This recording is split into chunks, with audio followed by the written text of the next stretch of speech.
He's Nick, I'm Matt, and we're insufficient. Ooh, hello, Matthew. Welcome back to Monday's show of Insufficient, where we go over the week's material. Where we go over what we're gonna go over. Sound check, as we call it here at Insufficient Land. Is this thing on? Is this mic on? Hello? Hello? By the way, everybody's gonna be really sad. I ordered like a professional microphone. And it probably won't be here this week, but it will be here next week. I don't know, just one of those ones that's not this one. Mine? Like mine? Yes, a lot more like yours. Is it a blue? No. It's not. It's not a blue. What is it? I spent some coin on it. I don't know. I don't remember. Do you even know how to set it up? No. That's why it's probably not going to be on this week's show. But are you going to get a boom? I probably won't. I like holding it. I feel like you're the guy on the ones and twos, like, you know, going in and out, making things happen, wearing headphones. And I'm over here in like 2025, just relaxing, having a good time on his podcast. I look the most professional. Yeah. Well, it's not about how you look. It's about how you feel. Did you ask Plant, the producer, what his fucking deal was with it? I wish that more people could see Plant. Well, Cooter on the lights. Okay, so they used to say that, right? Because his name's like Kadera. Yeah, so interesting. On MSNBC, they had two people talk. Did you? I sent it to you. No. I didn't, but you saw it. But I did see it. One guy was like some analyst, and the other guy was the host. And they started talking about the dead, and then they were talking about the Phish lights. There are so many Phish and Dead fans, like, wedged in everywhere. I mean, Tucker Carlson's like a huge Dead fan. Huge. Tucker Carlson's a weird guy. He wears a bow tie. Ari Fletcher. Yeah. Ari. You know, he normally talks about rap music, so it was weird to watch him talk about Phish. Like, and it sounded like he almost knew what he was talking about. And how about Jimmy Kimmel there at the show last night? Okay, well, let's do the sound check. Sound check. And then by last night, you mean like Friday night. Friday night. You need to have sound check music. Sound check music. I have Aliza music, but she's probably never going to come back on the show. What is it? If she ever does, what is it? It's for Elise. I like Ladies and gentlemen, Phish Radio superstar Aliza Alishan. All right, I like that. Yeah, That's pretty cool. Yeah. I don't know how she'll like it, but she's gonna hate it. Yeah, which is why I picked it up. Click. All of a sudden, Click. interview like, over. Are you there? Are you there? I need Tom Marshall music. I need Kevin Shapiro music. We got to make it a thing. We do. Most of these people will come on, but if they do, they need music. All right, sound check for the week. Nick, take it. Yes. Okay, so today's Monday. This is what we're doing. Tomorrow is International Jams, and we're going to come to you all the way from the Hollywood Bowl, night one. I don't know if you've heard it yet, but you now have 24 hours to listen to night one of the Hollywood Bowl, which I've seen some photos. Looks really cool, and I'm excited. Paige was wearing a jacket, so it's cold. I got more to say about it, but we'll go over it another time. That's tomorrow's episode. Yep. I got definitely been doing a little listening. Wednesday, it's going to get really exciting, and we're going to go out on a limb for Worldwide Wednesday, and we're going to talk about night two at the Hollywood Bowl. Nobody saw that coming. No. No. So that's a bit of a surprise. Which is normally our Worldwide Wednesday. We will fit some Worldwide Wednesday stuff in there. We will absolutely. We'll have more time than just one segment, so we'll get all your cool responses and answers tucked in there. Thursday, probably the most fun day of the week. Some people call it this day in Phishtory. We're going to do Sunday. We're going to do the final show of Spring Tour. Can't believe that it came to an end. And then Friday's Big Money Friday. We're going to wrap it all up in a nice bow. Hopefully then sell it to you for one of Elisa's set lists. That's what we're going to sell it to you with some big money. Yeah, some big money, Elisa time. Money. And then, so back to today. Let's get caught up. We've had 5 great shows. Dude. I rephrase. We've had 4 great shows, and we had a mulligan. Well, We haven't gotten there yet. But listen, I mean, what we're going to talk about is the first night, which is at the Climate Pledge Arena. We're just kind of going to go over it Friday, April 18th, 2025. Well, no, yeah. Okay. Right? Just a quick. Well, so, I mean, just highlights, general vibe, get people, remind them. Because we already did like a whole show about it, no? Yeah, I mean, key highlights from this show: Sand, Mellow Jam, great tour opener energy. I might not agree with that completely. Back on the Train, one of the best ever played psychedelic exploratory. I will agree with that. That was a great Back on the Train. Yes. So night one for me was very low energy. I think some of the band was having a rough time acclimating to West Coast life. Maybe not. But that Back on the Train, absolutely the highlight. Killer. Yeah. Did a great job. Golden Age, massive jam with a split open and melt feel at the end, which was really cool.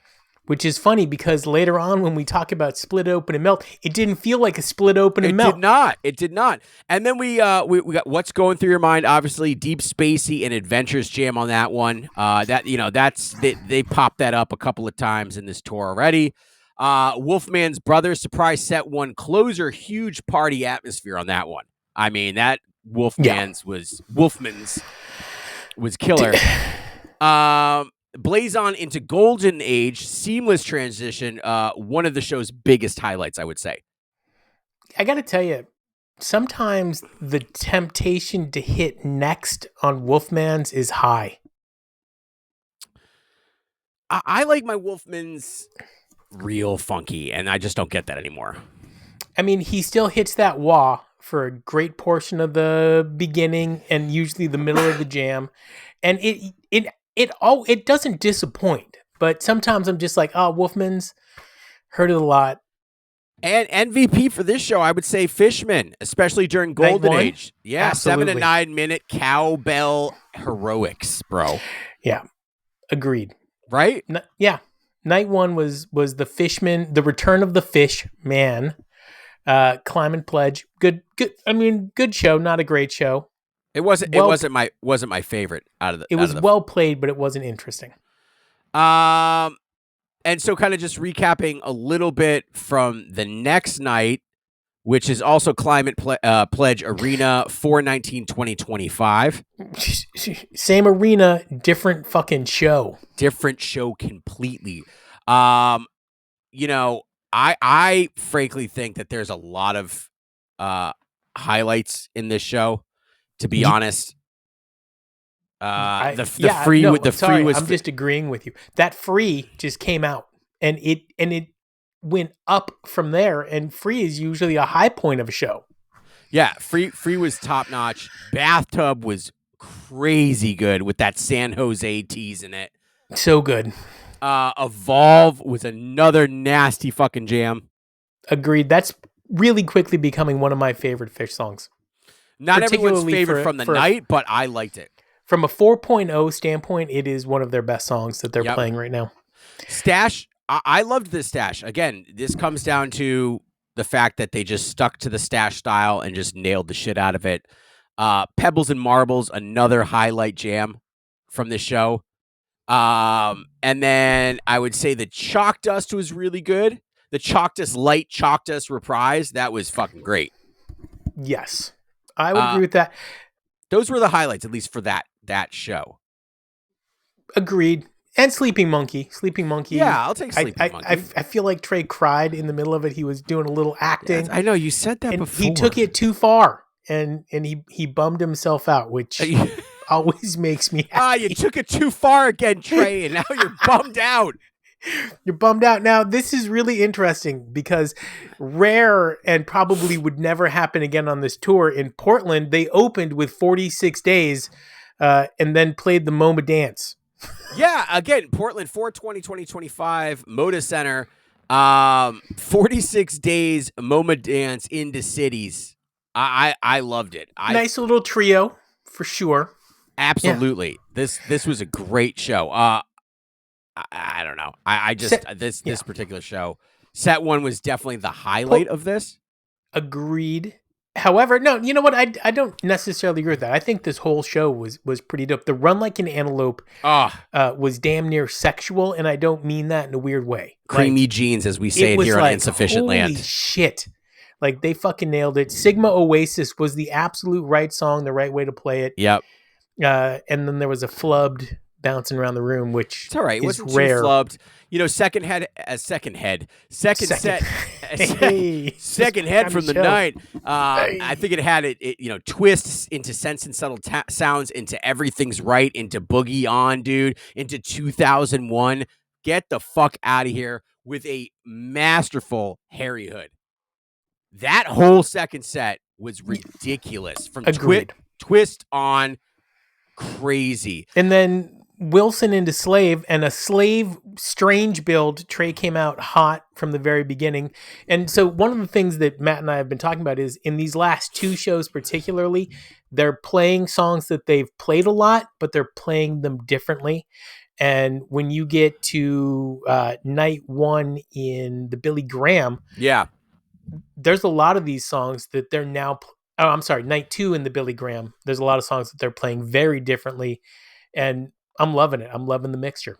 So, I think speaking of Billy Graham, night 1, 4/22/2025, you come out with fucking Slapping with Buried Alive and Axella into a Mike's Groove. Again, everything was really good up until that Wickapog. That Wickapog was garbage. But that's all right. And if you're following along with us at home, we feel like I'm Hydrogen should be played one out of every 3 Mike's Groove, and the other 2 should have something fun like Bug. Or just another Mike song in there. Oh my God. What's the one about Highway Jill? And you know the one I'm talking about.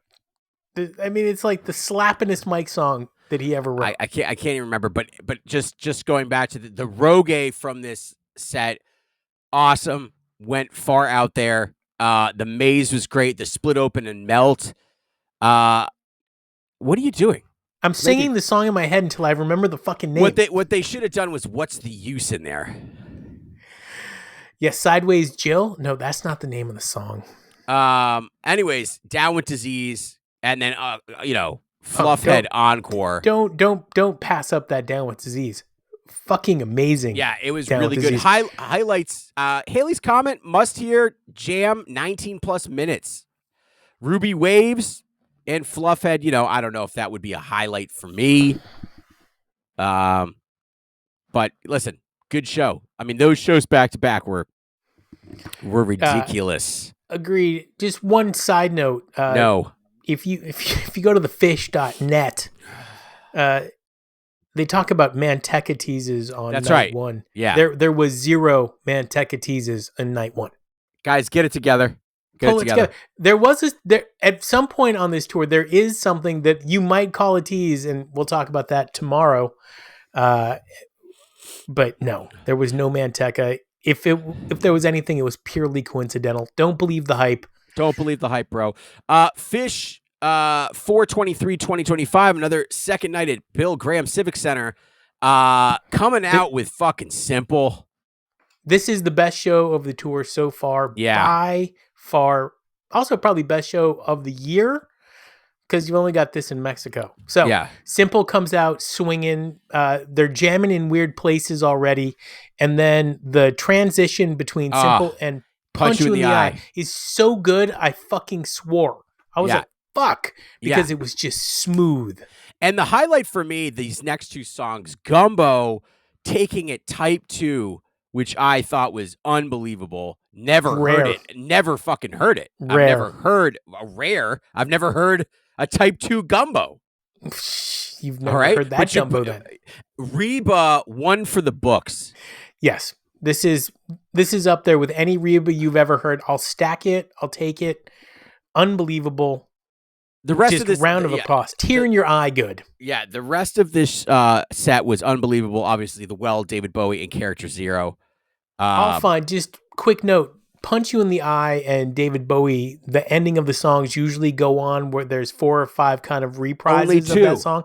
Each of them only had 2, and each of them was perfectly done. It was perfect. It was great. Perfect. Set 2 was set 2 not as good as set 1, I would say. The tweezer actually, listen, I am going to go back. I said earlier comments when we reviewed it that it wasn't very good. It was actually quite good. So yeah, it was a good tweezer. I'm glad you see that. So that was great. And then You Enjoy Myself, I really liked it. Again, not a fan of the set sections, but the jam was fucking spot on. Hardcore, bricking it the whole time. Again, Gumbo contained tweezer and manteca teases, apparently. There was none of tweezer. Either. Are you kidding me? Tweezer contained manteca teases. I mean, it's ridiculous. We need somebody from the band to come on and say, hey, when you see that they wrote Manteca tease, do you think that Trey teased Manteca, or did he just play it like a note that sounded similar? Like a little bitch. Your encore is Waiting in the Velvet Sea, one of Nick's favorite songs. I'm Nick. This is insufficient. And then First Tube. First Tube. Great encore. Trey earned it. Sometimes he plays First Tube, didn't earn it, earned it tonight for sure. And then, we'll talk about the Hollywood Bowl tomorrow. I'm excited about that Hollywood Bowl. So that was the, again, I think that if you look at this tour from 1,000-foot view, it's great. It's an all around really solid tour. Again, they surprised me with a lot of shit, and I love it when Phish surprises me. Really interesting. You came off of New Year's, which was an excellent run. You went to Mexico, which year after year is just low key. Yeah. This one was no different. Made me nervous. Trey goes on an acoustic tour, which was fun, but you don't know what's going to happen after something like that. And then they come out and he is just shredding it on his old guitar. It sounds like the sound of him is a lot closer to that 94 lumberjack Trey. Page has been pretty much non-existent through the first 6 shows. Not that he's not playing well, but he's just not the shining star. He's not leading. Fishman is out of his mind good at the moment, which I love. It just when Trey and Fishman are going. Mike has been sick for sure, or he's got really bad allergies.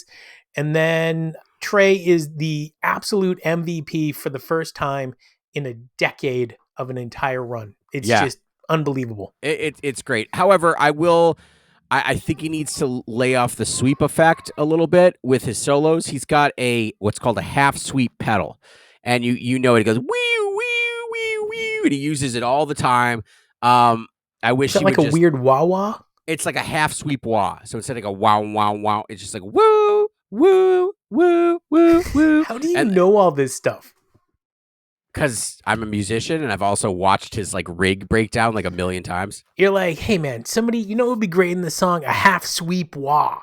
Yeah, but he's been using it constantly, and he used to use it a lot back when he first started using it back in I think 2012 or 15. He loved using it. However, I just think it's overused and it just kind of takes away. Sometimes I just want to hear clean distortion Trey. And I don't want to hear anything else. I want a clean overdrive Trey shredding. I don't need any effects. Just fucking go, bro. Go. Show me what you got. Show me what you're working with. To be honest with you, I feel like that's mostly what we're getting, and it's great. Not at the Hollywood Bowl show, which we'll talk about. You want to talk about the Hollywood Bowl tomorrow? We are. He's Matt. I'm Nick. This was insufficient. What the? What the hell? Dude, didn't work again? I need to get... So, anybody who's watching, this is my mouse. It's one of those trackpad mouse. Wait, let me see that again. It's like a trackpad. That's tough, man. And so, it's got no click button. You've got to push the whole thing down. And when something as important as playing your intro and outro music, this thing fucking chefs it half the time. You don't have the capability with your fucking fingers to do that. That is a correct statement.